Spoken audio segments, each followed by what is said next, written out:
Hey there everybody, and today we are 3D printing a quick little minifigure utensil piece called a whisk for a baker or cook or something like that.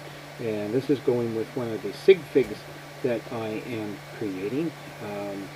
It has a sig fig of a cook, so this particular figure uses a whisk.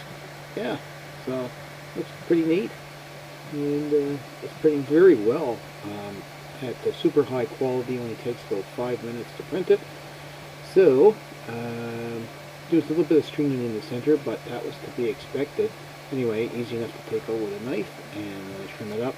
I have to do some trim to fit it because I just can't get quite the proper dimensions of it. But no big deal. Looks good. It's supposed to be a whisk, and it looks like one.